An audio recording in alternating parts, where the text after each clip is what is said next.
Secretary of State Marco Rubio speaking alongside the Israeli Prime Minister Benjamin Netanyahu after Marco Rubio made his first trip as Secretary of State to the region. Let's go now to CNN's Nick Robertson, who's standing by live in Jerusalem. They obviously covered a lot of ground there, and both leaders did reiterate America's unwavering support for Israel and the fact that they both have a common strategy. Well, what stood out to you, Nick?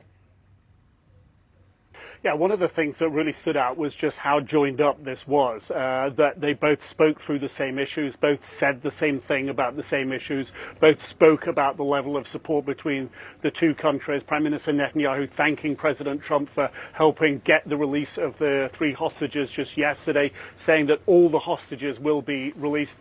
You know, they broke it down into key areas, but that theme that they both referred back to several times, Iran. And when they said Iran, they both said this is the Ayatollahs, the regime, clearly trying to present that daylight, that they're not speaking about the people of Iran, but this is something against the Ayatollahs of Iran. They will not be allowed to get a nuclear weapon, something that they could use as leverage, Marco Rubio, the Secretary of State, went on to say.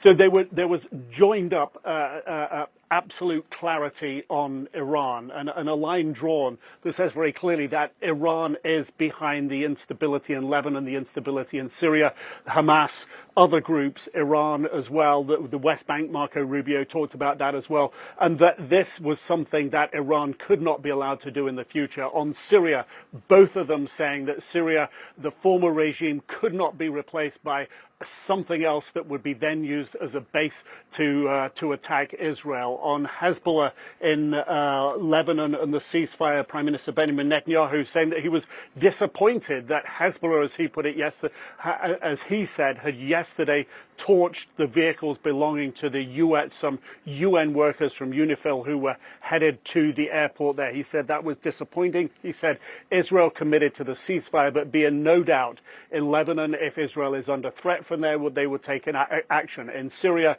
if Israel is under threat there from aggressors, they will take action there. So this was, to me, a very joined up conversation or press report, as they gave it. And Gaza, again, the takeaway that everyone was looking for on Gaza, Prime Minister Benjamin Netanyahu saying, we are in lockstep, we are joined up, we have a common strategy. I may not be able to speak about it all the time, he said publicly, the strategy, but we are joined up with President Trump. We are working on ways to implement his vision, a vision that President Trump has set out, that that Gaza, that the Palestinians, the 2.1 million Palestinians there, would leave, that they would be rebuilding a sort of a city, a Riviera on the Mediterranean is one way that President Trump's remarks have been interpreted. So the conversations, and Marco Rubio has been meeting all morning here, and extended meetings, one-on-one with the Prime Minister, then with an extended meeting with other cabinet members with the Prime Minister, running overtime, this press conference itself, an hour behind schedule. So more than 3.5 hours of meetings today. A very clear signal of being joined up and a very clear finger pointed at Iran not being able to get nuclear weapons. Nick, let me ask you about where the men started and ended, and with Iran. CNN has reporting from sources that says that the Saudis are open to mediating a potential future nuclear deal between the U.S. and with Iran. What's the plausibility of that? We heard some remarks from the Ayatollah not too long ago talking about it wouldn't be smart to talk to the U.S. Is that something that is on the table and could happen? Look, I think that picture of Saudi helping the Iranian perspective is something that's sort of been in the works and on the table for a while. If you go back to the year before last, China helps Saudi Arabia and Iran, arch rivals, have a diplomatic rapprochement. If you go back to late last year, when Israel was looking at the possibility of potential strikes again at Iran's nuclear facilities, Saudi Arabia was the one, along with saying that there must be a Palestinian state. Crown Prince Mohammed bin Salman also warning Israel against military strikes against Iran. So it is very clear that Saudi Arabia's vision and Crown Prince Mohammed bin Salman's vision is for more stability in the Middle East, and he doesn't believe that attacking Iran is a way forward. So having Iran involved in those negotiations, having Saudi Arabia involved with those potential negotiations with Iran has plausibility because it has recent history and it has diplomatic movement on it already. Nick Robertson, thank you so much for your analysis. Let's talk more about this with CNN Global Affairs analyst Kim Dozier. And as you heard there from Nick, I mean, this news conference did send a clear signal of this full cooperation that we're going to see between the U.S. and Israel. We also heard the Israeli prime minister say that they discussed this bold vision, as they called it, Trump's bold vision for Gaza's future. What does that mean then moving forward? I mean, this bold vision, I assume they're talking about is Trump's plan to relocate, apparently forcibly, all the Palestinians and also taking control of Gaza. Yeah, that proposal is a non-starter for every Arab and Gulf leader. That's something that they think would lead to massive unrest, all 2 million plus Palestinians in Gaza and the West Bank revolting against any move to push them out by force. So what it does, when you couple that, the fact that the two men are sticking to that Trump proposal, haven't softened it at all, plus they added that Hamas cannot be permitted to lead in Gaza, the pressure will now be on Arab and Gulf leaders to come up with some sort of palatable alternative, which also puts the pressure on them in negotiations with Hamas to convince Hamas that they must abandon the leadership of Gaza and leave Gaza to someone else. Because if they don't come up with something alternative that can maintain stability in Gaza, then this Atlantic City in Gaza and the expulsion of the Palestinians, just like another Nakba, the 1948 expulsion of Palestinians in the war of the Arab states against Israel, then will occur.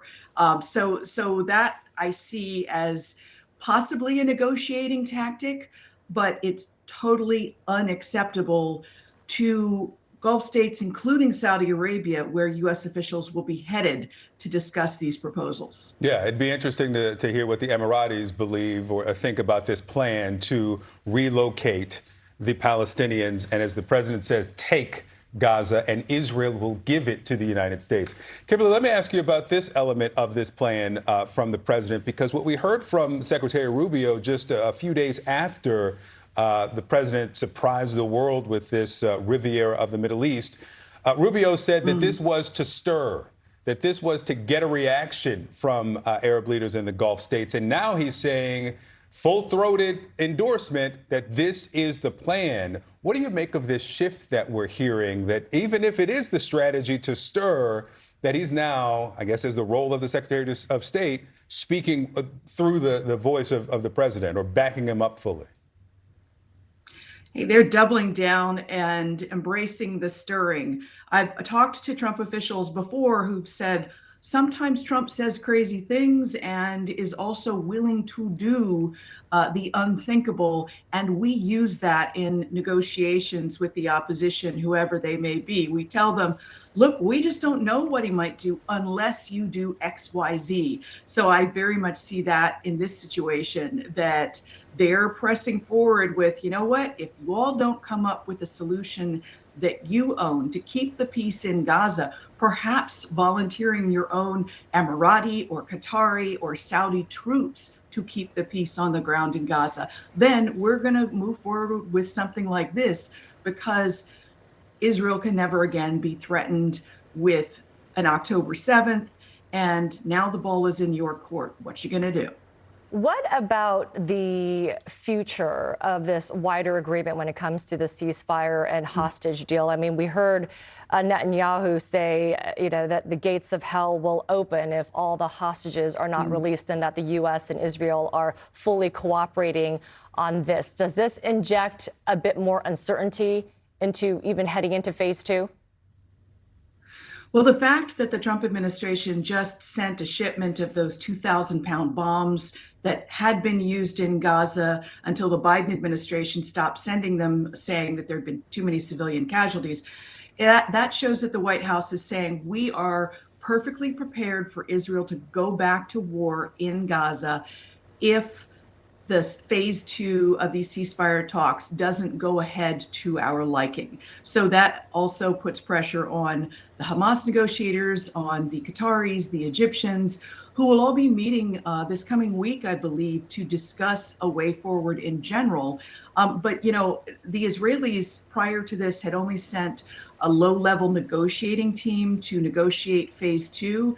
So those that I spoke to on the Arab side who were part of these talks, they need to see a high-level Israeli negotiating team now come forward to talk about phase 2 and all the really difficult problems in phase 2, which include who governs Gaza next and a withdrawal of the Israeli forces, at least from the Philadelphia corridor between Gaza and Egypt, and eventually from the whole strip. Kim Dozier, appreciate the conversation. Thank you very much.